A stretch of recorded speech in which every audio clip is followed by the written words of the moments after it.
Hey everyone, welcome back to another episode of the Dentist Who Invest podcast. This is one I've been looking forward to for a while. A totally unique take on practice ownership from a gentleman who is the tender age of 28 at this very moment. Is that right, Jamil? I've got that right, haven't I? Yeah. I'm still 28, yeah. Cool 28 and so flipping humble as well, and has two dental practices under his belt. And some of us live to 50 and 60 and we never quite get around to it. So I want to know what wisdom Jamil has in his head and what he can share with the Dentists Who Invest community. But before we get on to that, very nice to meet you once again, Jamil. How are you today? Thank you, James. Thank you, I'm very well. Thank you for taking the time out to speak to me. I really appreciate it. Oh, brother, likewise. Likewise. I'm right back at you, mate, because this is your Sunday, of course. So that's very kind. And whenever I spoke to you, the first time I spoke to you, I thought, please, Jamil, let's do a podcast together because your story is so interesting. And this is the side of reality and dentistry that we don't see and we didn't see so much before Dentist Who Invest came along. This is literally why I created the page. How inspiring is that? I mean, 28, I didn't even, when I was 28, where was I mentally? I was not thinking about under practice. I was just trying to hold it together as an associate, never mind even thinking about buying a dental practice. So I'm really interested to hear myself as this podcast progresses, just quite how that came about. But you know what, Jamil, it might be nice for you to do a little bit of an intro for the people who are listening who may not have met you just yet. Hi guys, my name is Jamil. I own two practices at the moment in South Wales. I'm predominantly based in South Wales. I'm a 2018 graduate from the University of Dundee. So they were my younger days, shall I say. So I am in the process of actually beginning works on my third practice today, later on this evening, which is going to be super exciting as well. Respect. Uh, just to give you a bit of background of when I started, when things really got going. So after my FD, I did foundation training in a place called Llandilo, a beautiful part of West Wales. My trainer was Tom Bysouth, a lovely guy, taught me a lot, which I'm forever grateful for. And then I moved back to Newport, where I originally grew up my whole life. I bought my first practice in December 2019. So that's just pre-COVID. So I took over my practice called Forest Dental there. At the end of 2020, I took over another practice in an area called Herwine.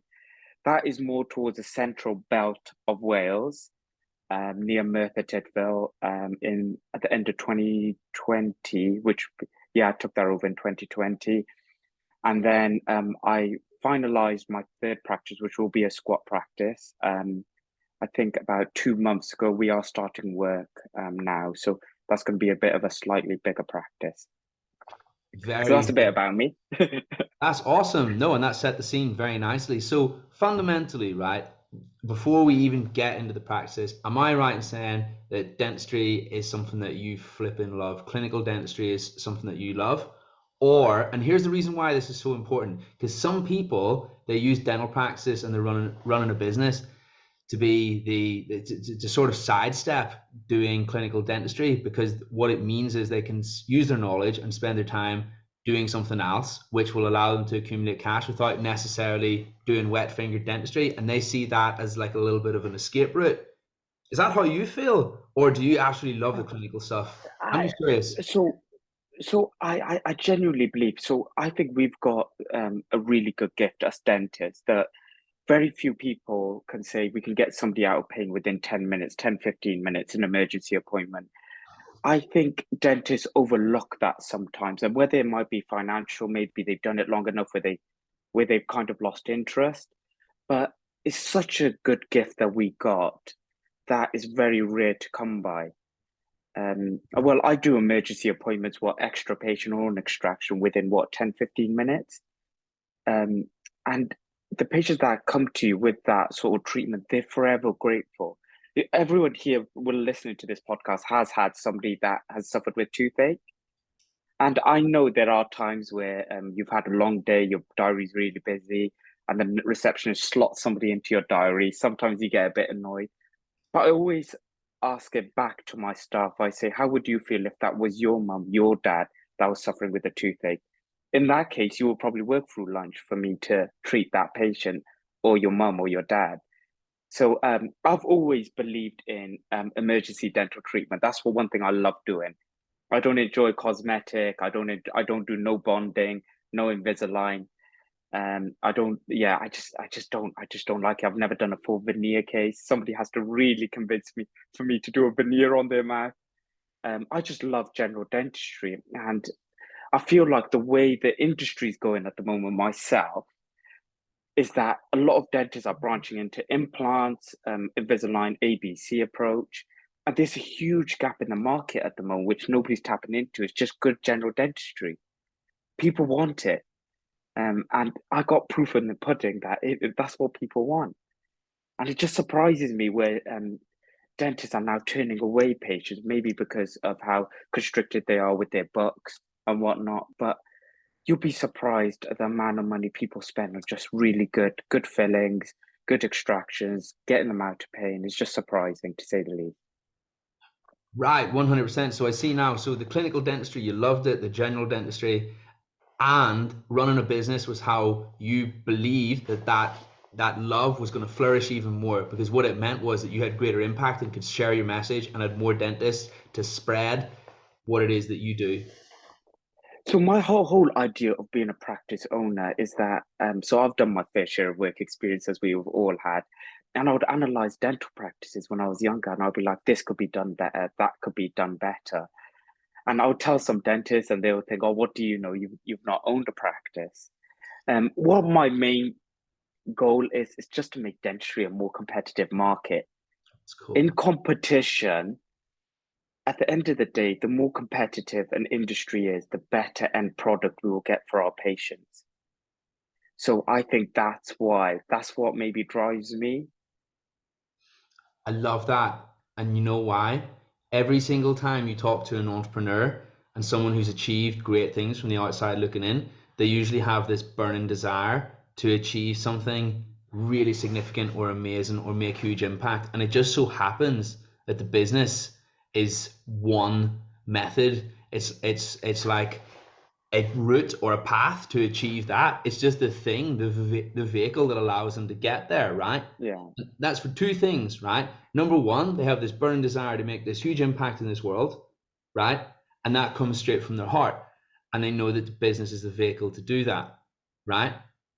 And Yeah. then the second thing, well, yeah, ties in closely with the first thing and kind of summarize it there as well, which is just that they see life from up here. They really want to achieve so much more than their lot. They really want to leave lasting impact on this world.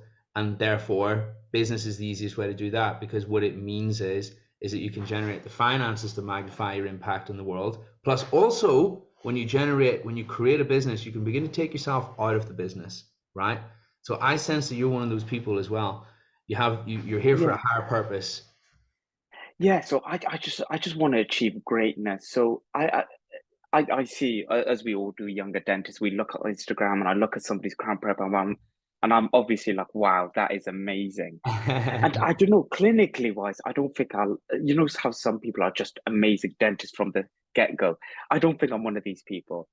Um, I just try and do best by my patient. And at the end of the day, the main reason me wanted to own practice is just to test my ideologies, see if they work. And there are some ideas that have worked amazing, some ideas that haven't worked as amazing, but it's just leaving a positive impact on society. That's all that matters. I don't think I've ever done it for the money. Um, I personally believe that I probably could have been a lot more successful in another industry.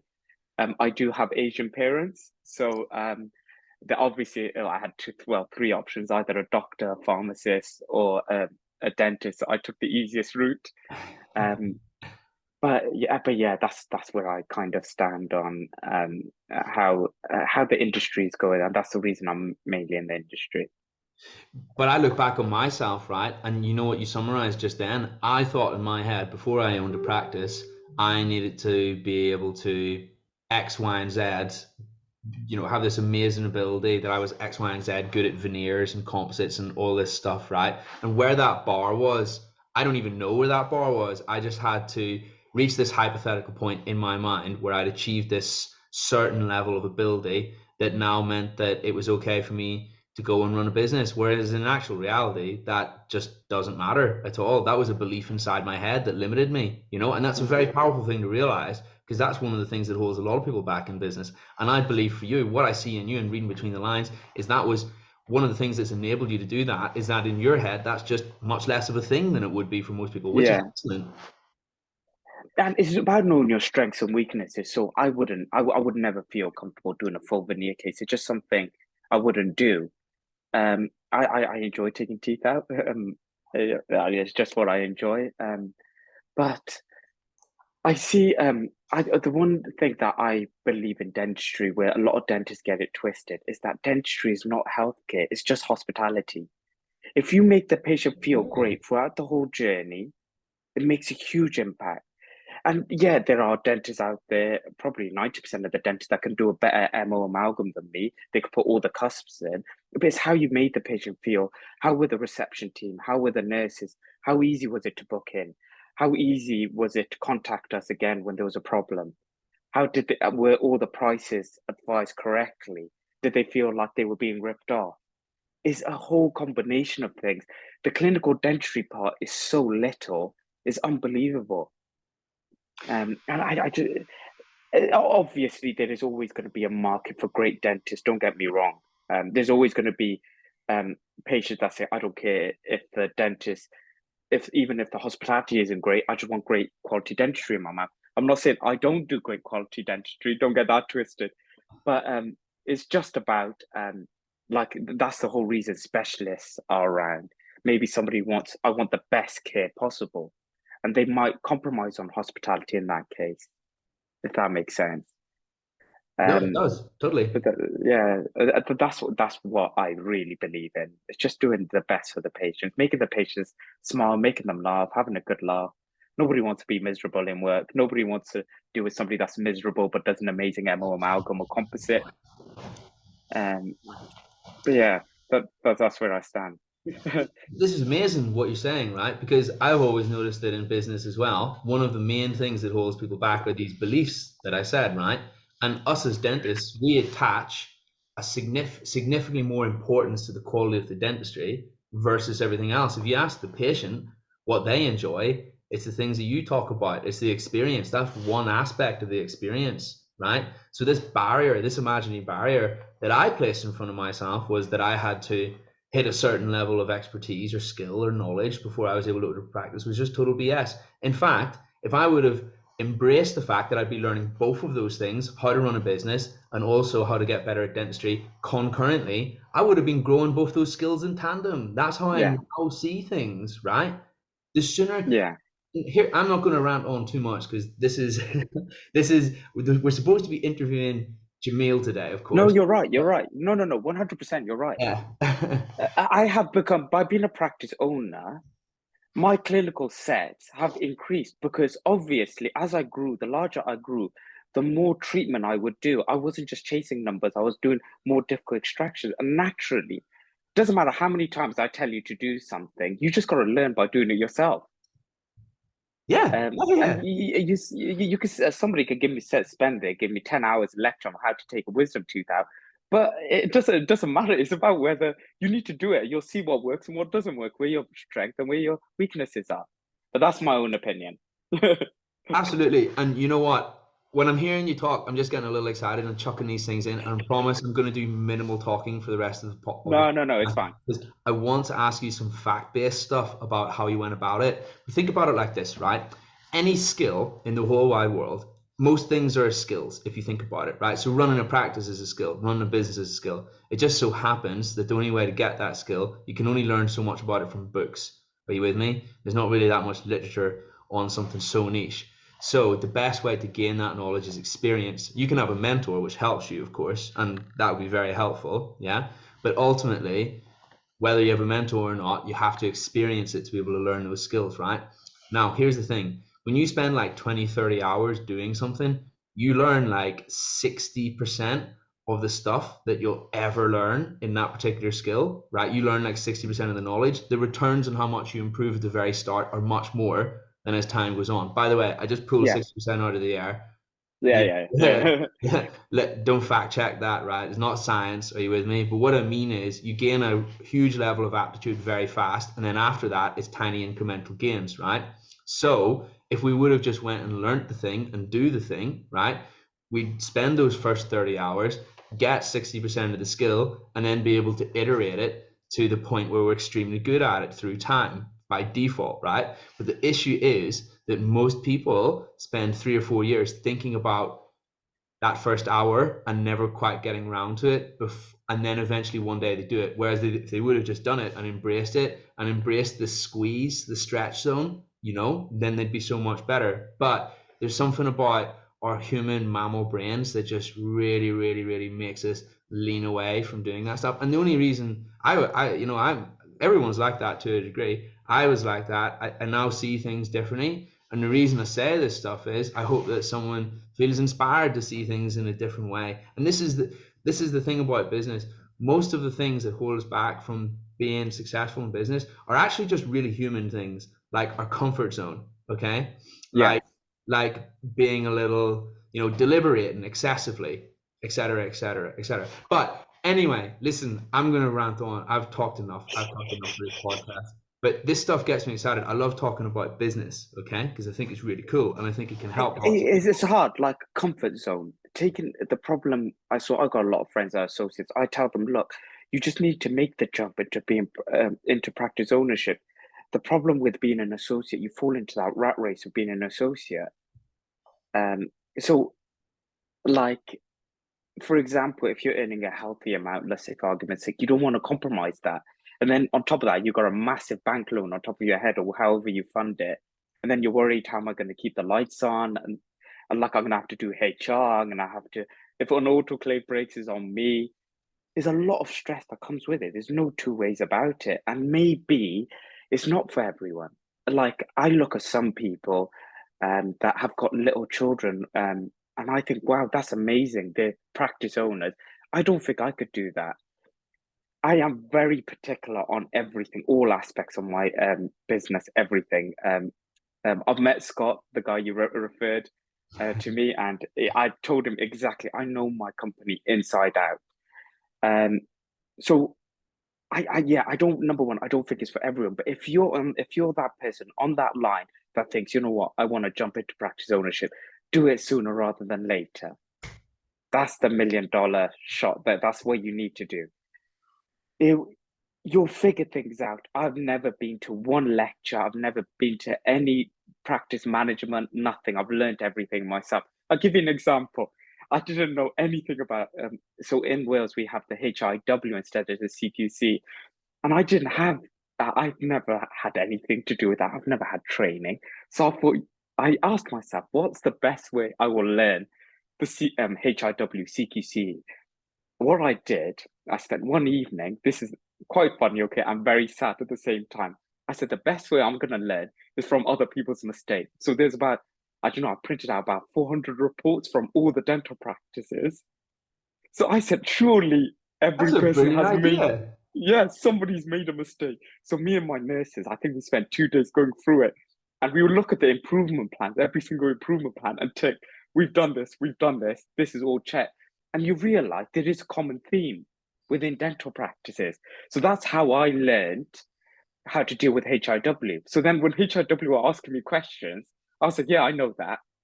Um, so That's that's basically, amazing. That's a yeah, really yeah, good idea.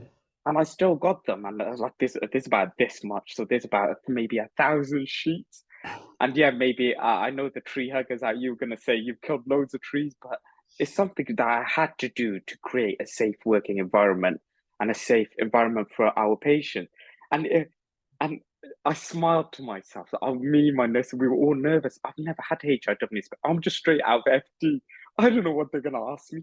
So then they would ask me certain things. I was like, yeah, that's in that folder, that's in that folder. Most dental owners, in my opinion, they don't have a clue where policies are within their folders because what they do, saying, oh, I can't be bothered with this, that's a practice manager's job. Am I right? That's what happens in 90% of the case. Now, what happens when your practice manager decides to leave tomorrow morning? Where is this policy? Where's your, how often are you servicing your fire alarm? Nobody knows. Yeah. So in my opinion, if I knew how to manage it really well myself, if I knew it inside out, it's easy for me to audit somebody else's work, isn't it? So anyway, the icing on the cake was when the HIW inspector looked at me at the end of it, I was like, oh my gosh, I'm so nervous. They were like, oh, we really assess a practice not on how many policies you have. We really assess a practice on whether we would trust for you to treat one of our family members. And their reply was, we have no doubt in recommending any of our family members to be treated by you. So that was like, for me, that was the icing on. That's my idea worked. That's So you don't, awesome. in my opinion, you don't need to go to courses. All the information is there online. Some people might need to. I'm in two minds about courses myself. Okay, there's a lot. I know a lot of my friends are going on to these root canal courses, this course, that course, and I ask them, if you're not doing it, doesn't matter how many times somebody teaches you something, you're never going to improve. Whatever you learn, you're going to forget in 3 months. Am I right? I Think agree. about how many people listening to this course have gone to a course and think, wow, I need to do this. This is a great idea. Don't practice the skill. They're exactly the same before they went on the course. I agree. Um, a It's easy lot to of do. it is a lot of it. So there are cases where, for example, I'm not going to be a hypocrite. I am on an implant course at the moment. Now, you can't really, I wouldn't feel comfortable going practicing an implant on a patient with no training. It wouldn't sit well with the GDC anyway. So you do need some sort of fundamental training. But then I see a lot of people on them courses that go do these courses but don't get a case for a year. And then where does that leave them? They're back to square one. And what they'll do, they'll fall into this rat race of doing more courses, more courses, more courses. It's not hard. Owning a practice, in my opinion, is really not that hard. You'll fail at some things and you'll win at some, but it's just logic. That's all it is, in my opinion. And I might be in a position of privilege. Well, I get you, and there's something that you said that I wanted to touch upon, which is that we just need to be super considerate and said that when I was speaking earlier and I was saying, yeah, just go for it, hell yeah, just grab the bull by the horns. Not everybody is in a position where they can do that, and that's fine as well. And also another thing that you said, which I just like to highlight, which is that it doesn't always suit every single individual to own a Mm, business. And I guess the people that we're talking to, just as you said, are the people who are on the fence and they're like, I'm thinking mm, about doing this. Is it the right time? Do I know enough? Am I skilled enough? X, Y, Z. And you're giving insight to those people from your perspective because you were that person, you bust through it, and now you share your wisdom to help others. But anyway, yeah. like I say, what I really want to drill down into is, that moment in time, you bought your first practice December 2019 from memory? 2019, just pre-COVID, yeah.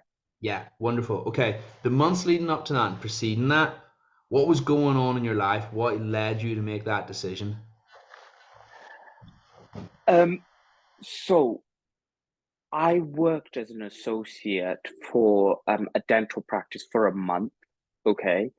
And this is one thing that really bugs me to this day, is that um, a lot of dental practices use different materials for NHS and private patients. It really, really bugs me, okay? So I am in the belief that you put something into somebody's mouth that you would want in your mouth, however they pay. And you'd be surprised. A lot of my NHS patients, like I had a chap in the other day, he was complaining to me that he's got a £1.2 million tax bill. He's an NHS patient. Okay. Is it fair that I skimp on materials for him? Do you believe that's fair? If I don't, I'm in that belief. If you don't like the system, don't do it. So I try and do the reason why I built up such a good reputation in my area is by doing the best quality work. It doesn't matter, irrespective of cost. And I'm speaking again in a position of privilege, bear that in mind, okay? I'm a practice owner. I could do as I say. If I want to use Venus Pill on all my NHS patients, so be it, okay? Um, but I think if you even do maths, even from a mathematical point of view, if you calculate the cost and difference, have you ever calculated the cost, James? The cost of the materials. Using Venus Pearl on your NHS patient versus using a cheap composite. Do you know the difference? You know what? I'd be really interested to hear. It's not something that I've ever calculated before. £1.69. That's when I did my research. It cost £1.69. The Jeez. difference, okay? Yeah. That sounds like a lot, doesn't it? I suppose per pa yeah, if you, I mean, if you look at it like a UDA is Yeah. like 30 quid. So that's well, actually, hang on. A UDA is 30 quid for the practice, but then the patient pays. Yeah, I don't know. You'll have to tell me on that one. I'm just struggling So to, basically, on yeah, do you think every that makes a big patient, difference? it depends. Like how big, do you always use a full capsule on each patient? Ah, well, you don't, do you? Yeah. No, you don't. Yeah. So it's £1. I've worked it out. It's £1 about 69-ish, something like that. But if a patient comes back, let's say use cheap composite, cheap bond. If the patient comes back and that composite filling fails, how much does it cost? In reputational damage, number one, that's the most expensive part. Okay. And number two, the cost to redo. Now, Venus Pearl, what is it? It's £2.59 a capsule or something like that. Okay. You buy a few, they give you a few free. But if you average it, it's about £2.50 in fat, the capsule. Now, in my opinion, if a patient, my reputational damage is the most expensive thing in dentistry, not materials, not my associates, not my nurses, not my practice, reputational damage. Now, how many times have whoever's listening to this say, I went to a dentist, they did a filling and it fell off? Have Yeah. we heard that enough? Yeah. Yeah, and I know you're going to say to me, James, but Jamil, there's a whole huge range of factors, moisture control, blah, blah, blah. But if you try and minimize risk on everything, try and reduce your risk, surely there's a higher chance of the filling staying in, whether it be give the associate more time, blah, blah, blah. What you're saying, just to paraphrase, you're invested in goodwill. Yes, 100%.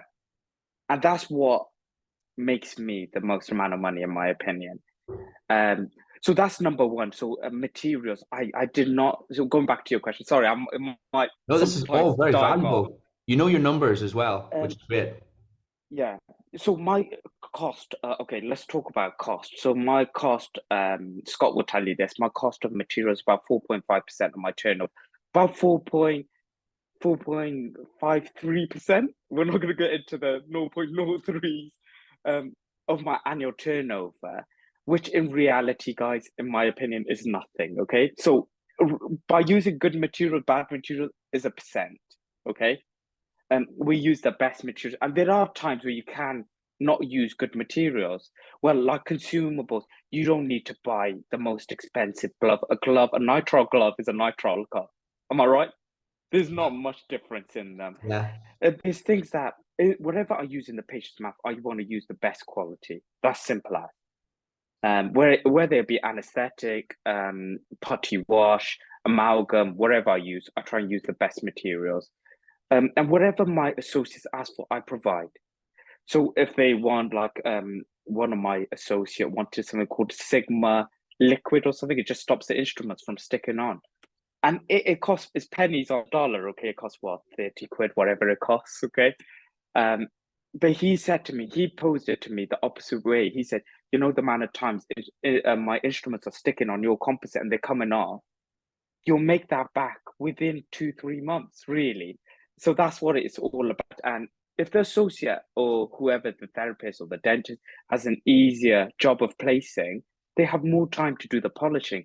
They have more time to speak about maintenance of it. So a lot of dentists are in the belief that no, I provide this to my associate, whatever they want, they get within reason. Now I'm not going to start buying them ridiculously priced things. If they want like a composite, whatever instruments, wherever they get it. So try and be easy because it creates a better experience for the patient. Simple as that, doesn't it? I love that. I love that. Yeah. And it's about seeing the bigger picture effectively. Yes. So many people are so focused Yeah. on reducing costs that actually they're not seeing that if they just spend a little bit more, that money would make its way back to them in other ways. And I'm a big believer in that, huge believer in that, right? In fact, I actually think that that's one of the skills that separates those from those who are okay at business from those who are really, really extremely good. The gap is being able to see that and being able to see the bigger picture. Yeah. I agree 100%. And you see that all the time in lots of different businesses. It's kind of like an Uh, awareness thing almost. yeah, I could ramble on for hours of what I do, and I want to make a little disclaimer before we continue. This is my method of doing things. It might not suit everyone. So I'll tell you where I'm at now, James. Okay, so um, because I was so busy doing the marketing, all that management, blah blah blah. We don't have a practice manager in any of my practices. Um, I I slipped up a bit personally, so I use rights myself, and I'm like, yeah, whatever you need, just order it. So then I thought, I'm now catched up. I put loads of policies, flow charts in place of how to deal with different things. I thought, you know what? One thing I don't have control over is the cost I'm paying for my materials. Okay. And I sat back and I was like, nope, you know what? I'm going to make a list of all the products we use. We used 96 products, okay, in the practice. Okay. I said, you know what? I'm going to make a list and I'm going to see how much they're charging. I'm going to do a quick online search. And one thing I found straight away, believe it or not, is that I'm not going to name the distributor. Okay. They were charging me, they're a good distributor, their sales rep, really close friend of mine, really nice guy. They were charging me on average 20% more than I should be paying. And obviously, I got really annoyed. Okay. My cost of materials is about £55,456 a year. Okay. Knock 20% off that, that's 10 grand. Okay. And I don't know about you or me, James. You're not going to give me 10 grand, are you? The distributor aren't going to give me 10 grand, are they?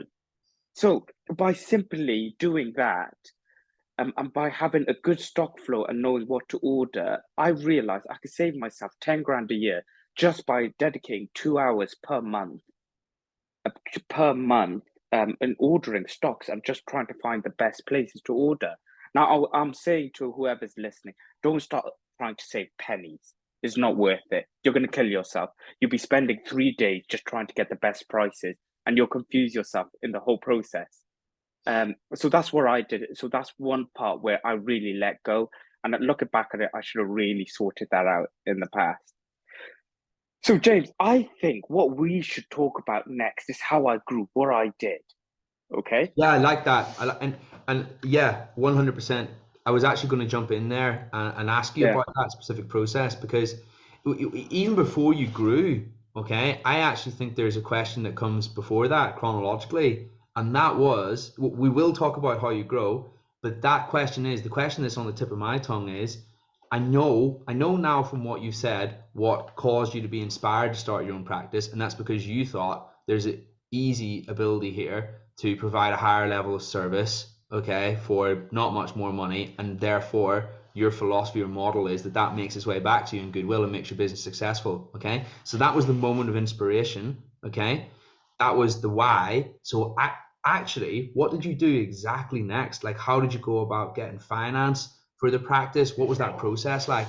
The very So, first one, and then the so next the, question for me is how did you grow it? I bought my first. I don't know. Me looking back, maybe that wasn't the best idea when you're What was I? I must have been 25 when I first bought my first practice, which now looking back is awfully young.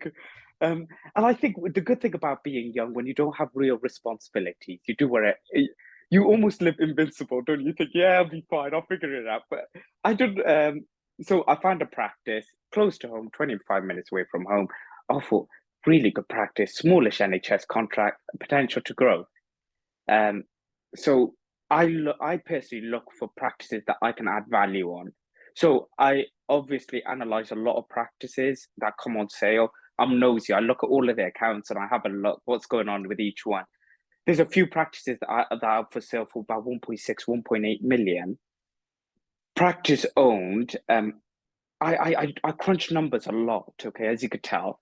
Okay, I look for practices where I can get them pennies on the dollar and I can add value really quickly. Okay. I'm not really bothered by competition in my area because I believe my philosophy, I can dominate that market within 2 years. And that's going to sound very arrogant. Okay. And I apologize, but maybe is my, maybe I'm just a bit stupid sometimes, but I just do it. anyway, okay? So yeah, I look for practices. I never ever offer asking price, ever. Never have, never bought a practice asking price. My philosophy is it doesn't matter how much these dental agents say, oh, this practice is EBITDA 8 times. My belief is that a practice is only worth what somebody's willing to pay. Am I right? It doesn't matter. I can think my practice are worth £10 million tomorrow, okay? But is there going to be anyone that buys it for 10 million? I don't know. Probably not. So you always have to drop that line in, okay? Whether you're speaking to an agent, whoever you're speaking to, say, look, this is my offer. And sometimes I do give a very low, ballsy offer. And one thing I am not doing is scared of being rejected. Yeah. I don't care if somebody says no, or somebody says no, he's not interested. That makes me happy because then I don't have to worry about another practice. So, um, so I always ask below asking price. So my first practice, obviously, I got it under a loan. Thankfully, within 2 years, 2 years, 3 months, I cleared off the loan. Wow. So my debt to, sorry guys, I know whoever's listening, there's a lot of numbers, a lot of business in this, but my debt to turnover ratio is so low. It's probably less than 1% at this point. Is because if you've got the money there, in my opinion, instead of paying, so I was paying about 8 grand in interest a year for these loans. I was like, why am I paying that? If I've got the money sitting in the bank doing nothing, I might as well pay her off. So yeah, I saved up, borrowed money from family members, paid the deposit. Within 2 years, I cleared it all. Yeah. So my Congrats. second practice, so then as you grow, if you have your first practice, one thing you'll quickly have is capital within the business. Yeah. If you grow it at the right rate and you do the right things, you do become a cash rich company. There's no two ways about it. And then what I did for my second practice, then I had more purchasing power. So I could say, no, hold on, I'm not going to go down that bank route. I will pay upfront whatever the amount we agree on. It almost becomes a better deal for the principal because they might get maybe 10% more. But what if the other buyer doesn't get finance?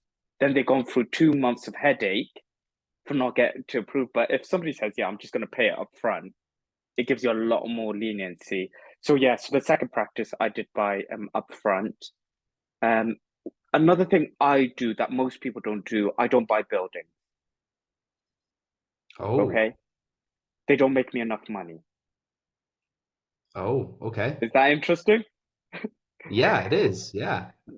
So I always put a buyout clause in my leases that I try and create a very favorable lease um, in the deal. So at any one point, if I do want to buy it, I could buy it.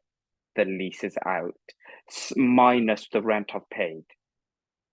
Yeah. Oh, okay. So, so I like a lot of people that go and buy practices. I just don't feel like you just got to put the question out there, and you'll be surprised.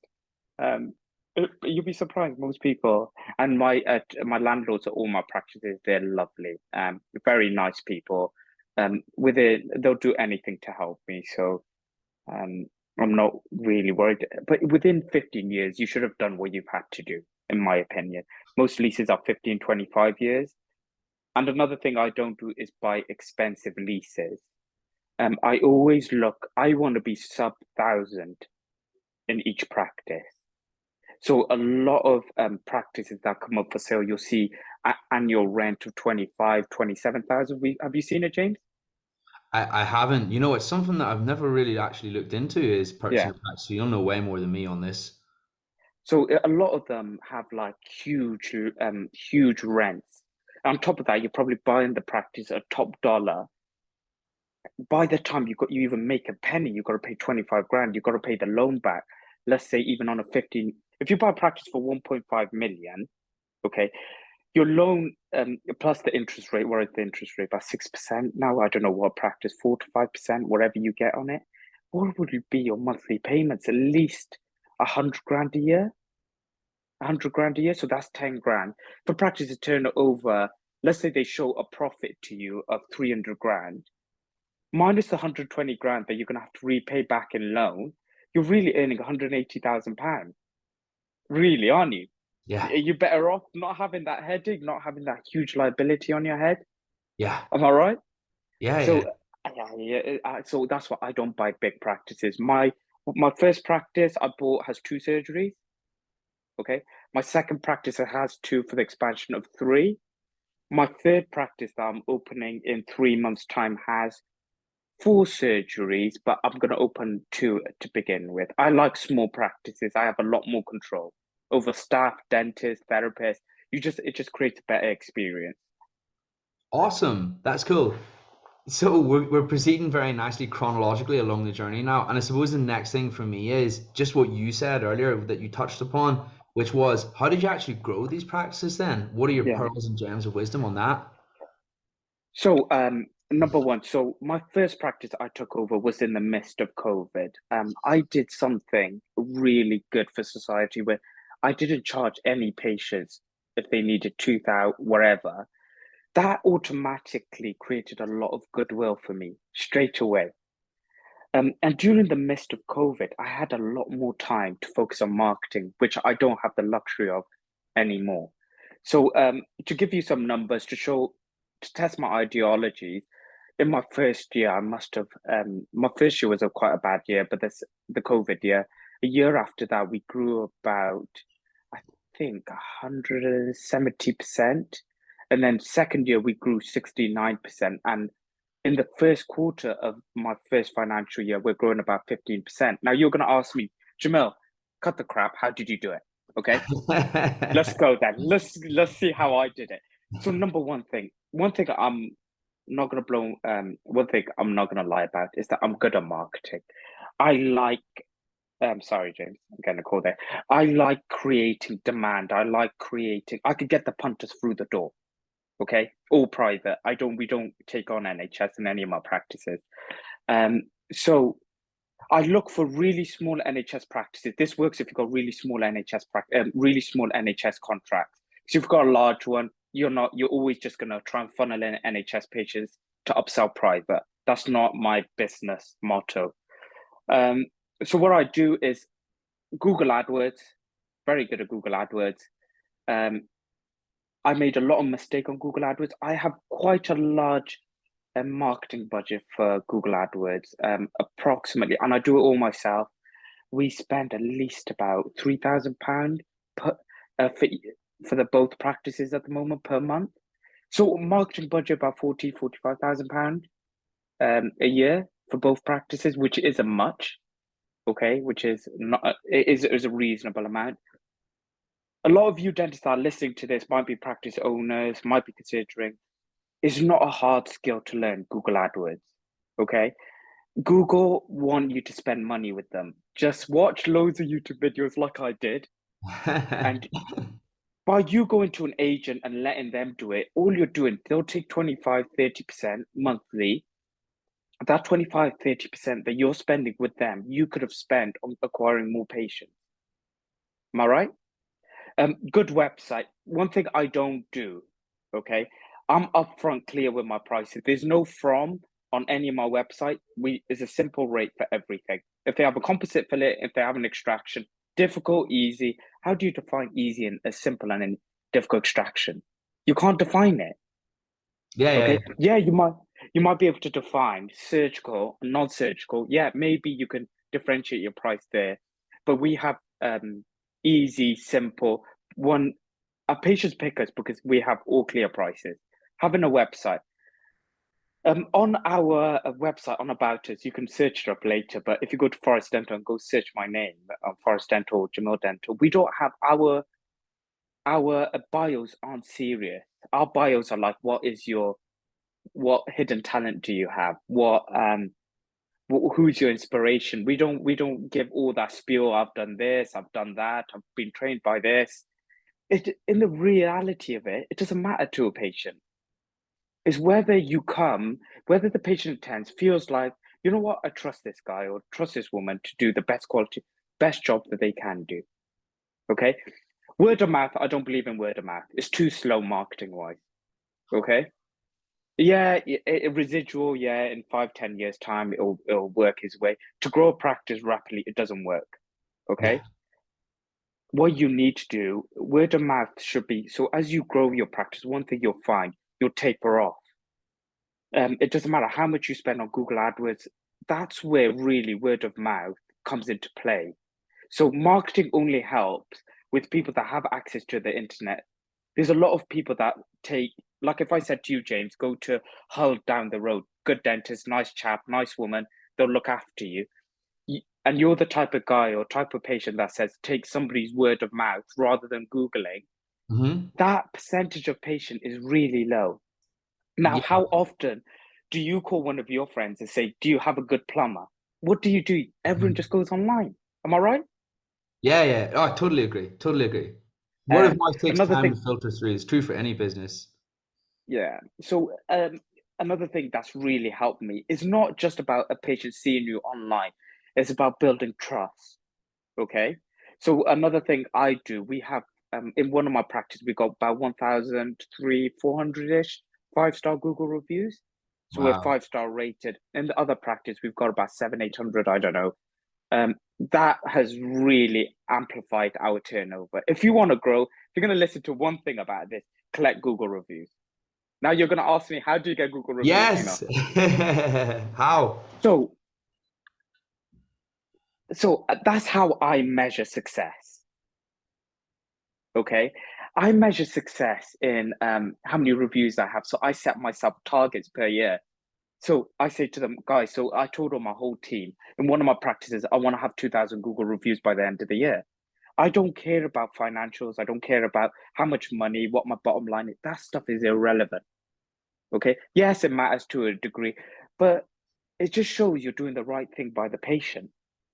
If I get another 700 5-star Google reviews, surely I've done something right. Yeah, am I right? And whether you like it or not, let's not beat around the bush. The more reviews you have, the more patients will trust you, the more money you make, the higher your turnover. The higher the turnover, your fixed costs stay fixed, your bottom line increases because in dentistry, most of it is fixed.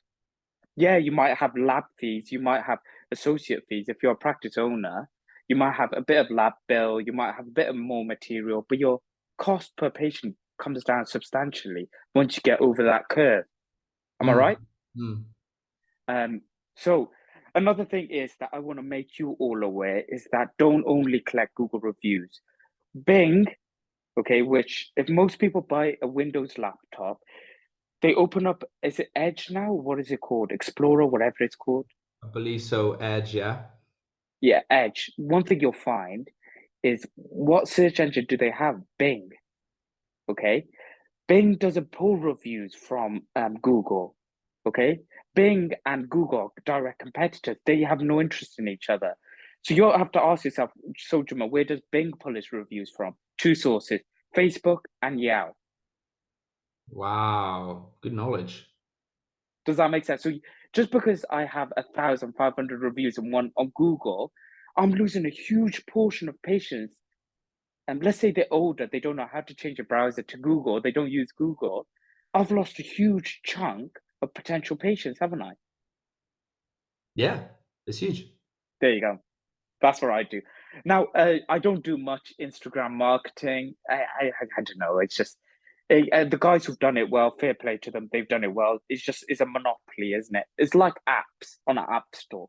Okay, in my opinion, the guys in app on the online app store. One thing you'll find, James, is that the apps there's no medium ground on apps. Have you noticed? There's a huge the apps that do really well do really well. The apps that don't do really well don't do well at all. Yeah, I hear you. Have you noticed? Yeah, yeah, yeah, yeah. Notice it. You'll see, like, let's say a notepad app. Is it Evernote or Evernote, whatever it is? That's market leading. And go see all the other note apps. They don't touch it.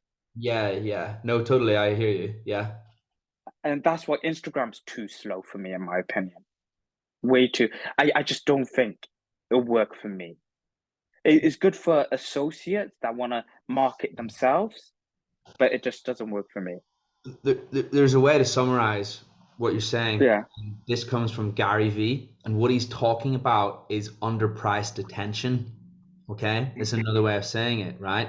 So if you think about it, right, you have eyes, you have the viewers on the platform, and you have the creators on the platform, right? So if you divide the viewers by the creators, you're going to get a ratio, right? Now, Instagram's number of viewers versus creators, okay, that ratio is going to be way lower because whenever a dentist thinks I'm going to market myself, right, they go straight to Insta, every single one, right? But and Google reviews to an extent as well, yeah. However, from what you're saying, it sounds like there's way more people using it, or there's way less dentists doing it properly with the Google Yeah. 5-star reviews. And what that means is that it's easier for you to get attention on there, which is ultimately the thing is that manifests in your turnover, right? The thing that now I've obviously we've all heard of Instagram used in that sense. Google reviews, most of us have heard of Google reviews used in that sense. The real gem in there is what you said about Bing. That's flipping cool.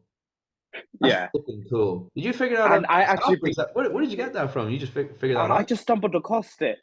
So what I did, I bought a new PC, and I was like, because I search myself all the time just to see how I'm ranking on SEO, and I opened up and I was like, damn it, this Windows PC was installed with Bing. And I was like, oh my gosh. And because here I am thinking I'm almighty, I've dominated the online market. And then I'm like, I look and I'm like, wait, it's not pulling my reviews. I was just so surprised. I was so upset that day. I still remember it. I was so upset. So I was like, I went there and I told the girls we need to start getting. So we've got 50 Bing Yao reviews, but that doesn't sound like a lot. But if you look at my competitors, that's a lot. I dominate the market. It's good. That's really clever, mate. That's really, really, really clever, and that's really valuable for anybody who's listening. Yeah. Marketing and practice 101. Get the attention. Marketing in any business 101. Get the Yeah. attention, and then go from there effectively. So yeah, man, I love it. So what I think we should talk about, how about we do this, James? Because I'm gonna ramble on because I'm too excited. Okay. So we'll split it up. Let's split it up to number one, how do I get the patients? Number two, how the middle ground, so reception team, how I've dealt with that bit, okay? And number three, the patient journey at the end throughout treatment and stuff like that. So that all contributes in to increasing turnover, and that's why I've increased my turnover so rapidly. Fair? So we talked about Google reviews. Yep, we Yeah. have. Yeah. Another thing you're going to do, whoever's listening to this, you're going to get a Facebook page and you're going to actually put some effort on Facebook page, okay? Don't go get a marketing guy that goes and pumps out these generic things that brush two times a day with the correct end of the toothbrush. Patients already know that, okay? So we're gonna start getting good, valuable content. Don't put generic content out there. It doesn't work. It hasn't worked, and that's one thing you'll say. Why don't I get the attention I need? Okay. Number. So with Facebook, I'll give you some ideas. For example, on Halloween, two of these young girls, young children, cute as hell, came in dressed in their Halloween costume. Take a picture of them and say, "Oh, we're treating patients on Halloween." It's something that really touches somebody's heart. Yeah, Yeah, we're gonna do that. make the content real. Everybody's using the copy paste Gennaro stuff, right? Yeah. It's so true. And making content real means what that actually means is just posting personal things. You and the team smiling, you and the Mm. team having some fun, or just like Yes. you said, some cool patients that visited. Anyway, You're like, don't fall into that trap where I've as you can tell, James, I'm a bit OCD. I analyze all dental practices. Okay, I've analyzed hundreds, and I look at their Facebook, and you'll see like posts that Invisalign open day, one post about Christmas opening hours, another thing about COVID, when they were shut down for COVID. There's no regularities. Okay, and I just think that's so bad. A lot of the patients that are going to come and spend big dollar with you, okay, a lot of patients use Facebook rather than Instagram. If somebody wants implants, if I said to you, James, how if somebody wants implants, are they going to go and find an implant dentist on Instagram? no.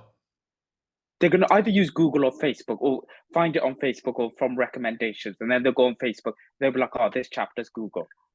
Yeah, Okay. yeah, yeah. I agree. I agree. Another thing you're going to do, all your practice owners or whoever, you're going to get a professional photographer. Okay. Now, don't start being a hero and trying to do it yourself is a waste of time. Okay. You're going to get a professional photographer. Find somebody on Facebook, somebody that's starting off in their career. They charged about £200 for me.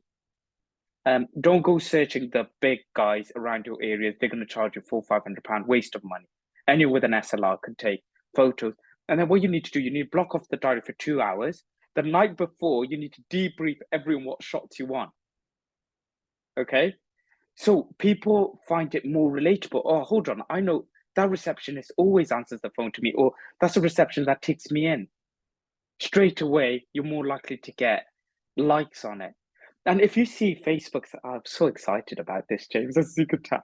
If you see Facebook's Love the passion. algorithm, what happens when one of your friends likes a post, you have nothing to do with that post, it comes up. Like it'll be like, Kieran has liked this post.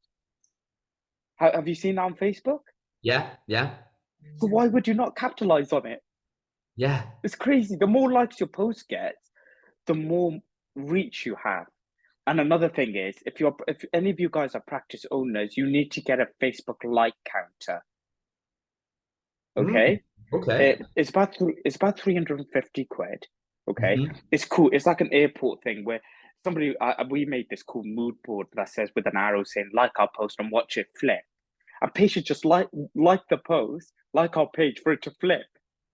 Straight away, that patient's locked into me That's cool. because Wait, where is that? Is that in the waiting area? yeah. Can I show you? Let me see. So James, Yeah. what I'm gonna do is All right. so So, James. Oh, sorry, go no, no, on. no, no, it's cool. I know you were going to show me that little flip. You know what? I think we should save that, okay? Because what you and I should do is create a live event on Dentistry Invest sometimes where people can come along and you can share your screen and you can show them all of that stuff and people will see it firsthand what we mean. Jamil, I sense that you have a flipping ton of knowledge. I sense that we're not even scratching the surface, my friend. Sorry, I just jumped in there. There was some other things you wanted to touch upon. Yeah. So I think personally, there's a lot that I could give my own input on individual things that might imply, like for example, Google AdWords. We could talk about not everyone is right to be an associate. I think we could also touch upon about how can I market myself as an associate? What if I don't want to be a practice owner? And I've got loads of little tips and tricks that a lot of associates can do quite cheaply, quite quickly. Okay. So let's go to the next phase of it. So acquiring patients. Now, when they pick up the phone, how did I learn this part? So we've got a few communication channels. We've got Facebook, okay, WhatsApp business. WhatsApp business is great because a lot of you practice owners or potential practice owners might feel inclined to give your own number to patients. Don't, okay? You can open up a Facebook WhatsApp with your landline number on it. So when I've got a difficult extraction, I tell a patient, do you have WhatsApp? Just let me know how you are doing in the evening. Just WhatsApp our landline number. Okay. So another thing, so I touched upon Facebook, WhatsApp, phone. I'm going to touch about phone now. And what other communication? We use this bot called Inquiry Bot, doing really well. Okay. So I learned, like I'll touch upon again about hospitality rather than healthcare. Okay. The person that picks up that phone is the most important person in your team. They will make or break you, okay? Now, if you doesn't matter how good of a team member that person is, if you don't want them to deal with one of your inquiries, or if you called as a patient and you think, I don't know if they're the right person that I would want to deal with, you need to train them. So what I did myself, this is going to sound really, really sad, James, okay? I apologize to all my people. I called all the Michelin star restaurants. Well, not all of them. I called them about 10. Okay. I like I that. wanted to know how they dealt with. And I thought, who else would be better in hospitality than a Michelin star restaurant? Am I right? I Call like them it. up. If you guys are gonna do something, call them up and just see how amazing, how well mannered they are on the phone. Okay. So you'll see how softly they speak, how it almost feels like they can't do enough for you on the phone. how they will work around you, how they break that they don't have tables to you that for that day and time. Like, for example, they would really say, I'm really sorry. I'm really sorry, but we don't have a date. But if you call up a normal restaurant, they say, nope, we can't do that time. That's what they'll say. Okay. So I learned a lot about hospitality from Michelin star restaurants. Another tip that I'm going to give you all is that get your reception team. If somebody's experiencing toothache, they're not going to be themselves. Okay. Fun fact, they haven't slept for 24 hours. If you haven't slept for 24 hours, I guarantee you're not going to be yourself. When they pick up the phone and somebody says, I'm having really bad toothache, I haven't slept all night, the first thing you need to do is say, I am really sorry. And I completely sympathize with the pain that you're going through. Now, let me see what I can do for you. You know that angry patient or that upset patient, they switch straight away because it's almost like you understand what's going on. You sympathize with them. Am I right? Yeah. Yeah, I like it. So the next thing is, so that's dealing with patients. We'll go through a full segment about this. Okay. Third option is getting the patient. How do you agree with the treatment plan? Do not ever sell a treatment plan, ever. Don't ever force a patient to take a treatment plan. Just say, these are what I would recommend you to do. And I say something that is brutal. I said, whether you like it or not, it's not my mouth, is it? Truth be told, you need 6 fillings. It's not really my mouth. It's on you to get that treated. And I always say that I don't mind if you go to another dentist. Don't ever think I'll never see you again. Wherever you do, the key thing you're going to take out of this consultation is that you're going to go do something about it. Maybe my prices are too expensive. Fine. Okay. Just go get it done. Okay. If there's any problems, give me a call. I'll sort it out. I'm never going to be one of these dentists that say, oh no, you've been to another dentist, which I get in my local area. When a patient comes to me for a second opinion, that dentist refuses to see them again because they, in their opinion, they've changed registration or whatever. Okay, there is no registration in NHS anyway in Wales, England. So I don't feel like there's anything wrong in a patient getting a second opinion. If it was my mum and she needed 6 fillings and she was a bit umming and ahhing that I don't know if I need these 6 fillings, I advise my patients go get a second opinion. In fact, I go to the level where I say, I will share you the x-ray, go take these x-rays to another dentist, see if they agree with me. And some patients do, and I say, fine, fair enough. That's fair. And you know, when you build up that trust, that patient's going to trust you. Once they have that course of treatment, another thing is finance. Okay.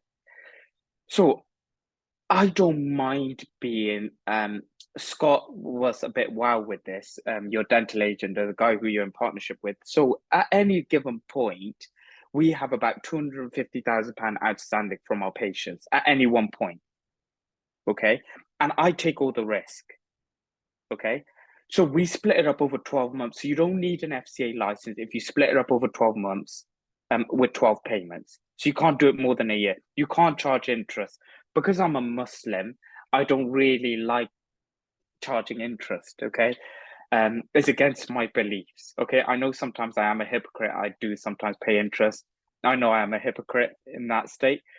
But by offering that, your uptake of patience is huge. Okay. I use a company called Go Cardless. Okay. They charge 1% plus 20p. Now, any finance company, James, do you know what they charge? No idea. Good So question. 8% interest free over 12 months. Whatever they Right. charge, 5 to 7%. Okay. Now, the success rate on this is not 100%, is it? Every person that you apply for finance is not going to get it, is it? No. So then if you calculate your true loss, massive losses, I know my failure rate. Do you want to know my failure rate? Yeah, It's sure. about 1.32%. Okay. So if I've got £250,000 on finance, I would have bad debts of about 1.23%. Okay. So the finance is costing me 2% and everyone's getting approved finance. Right. But I don't do high ticket items. Like, for example, if your lab bill's huge where you're doing 10 veneers, my cases are run of the mill general dentistry. You do a Yeah. filling, what is your true cost? If your principal is nurses and a bit of your time. In Yeah. extraction, what's the true cost? It's not really much, is it? A bit of anesthetic and a bit of time. Am I Yeah. right? Yeah. Yeah. Yeah. No, well, So this is the thing. Yeah. I'm really risk adverse. I hate risk. Okay. Yeah. So I offer 12-month finance to every single one of my patients, every single one. And I hope that they would pay enough that it covers at least my lab bill and my therapist cost or whatever. That's what I aim to do. My cost to the business is nothing really, is it? No, Am I right? not when you're doing things like that. You know what, Jamil, you have so much knowledge, and you know what I like? I love the excitement, and I love the flipping energy, bro, Yeah. because you can tell you legitimately enjoy this stuff. And this is exactly why I wanted to get you onto the podcast. Because when I Yeah. was talking to you beforehand, you were like, James, I don't know that much. I don't feel like there's a podcast in there. But I tell you what, we we certainly made up for that today, didn't we? And this is the Yeah. thing, and there's even more. There's even more to Yeah. come, right? So you know what I'd love to do? I'm going to get you back on the Dentistry Invest podcast at some point. We're going to talk about each one of those things that you've Yeah. mentioned I today think. in more detail. Because you see these things that we're talking about right now, there's no book on these, there's no manual on these, right? Yeah, this knowledge is just not out there unless you ask the people that have done it. And when I Mm, say that, what I mean is you, because obviously you've been there. And this is the sort of thing that gets me really excited as well. Because anyone listening to this podcast, you can literally take this stuff, rock up to work on Monday, and increase your revenue yeah. and serve your Yeah. patients and serve your So patients to a higher standard. my main aim, James, is that I'm not the best at this, any of this. All I want to do is just create a more competitive market, so it makes it a bit more fun for me to try and create new creative ideas that will benefit the industry. That's all. Nothing more, nothing less. I don't want to show off on my abilities or anything like that.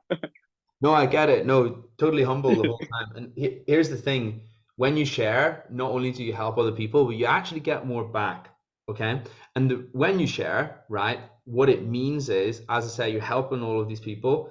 And more people who are actually at the very top of business and doing extremely well, you'll find that they're the biggest sharers, okay? Because they realize that they get that back, that openness, that trustworthiness. And also, number two, to actually implement this stuff, we have to have action as well. Are you with me? Change is two parts, an idea and action. Are you with me? And by the Yeah. time people, everybody's iterating and catching up on everybody else, and the people at the top know that if they just keep iterating, they'll always have that edge. You know what I mean? And that's Yeah. that's who I think But you are. That's who I think you are. I Jamil, I we're really appreciate it. I mean it. It's true. It's true. Jamil, we've delivered so much value in this podcast episode today. This podcast has went on for an hour and 20 minutes, and I usually try to keep them to about 40. So this is a behemoth, mammoth podcast episode. So to anybody who's made it this far, it will have been worth it because of all the stuff that we've dished out. Let's get Jamil back on the Dentistry Invest podcast another time. How does that sound, Jamil?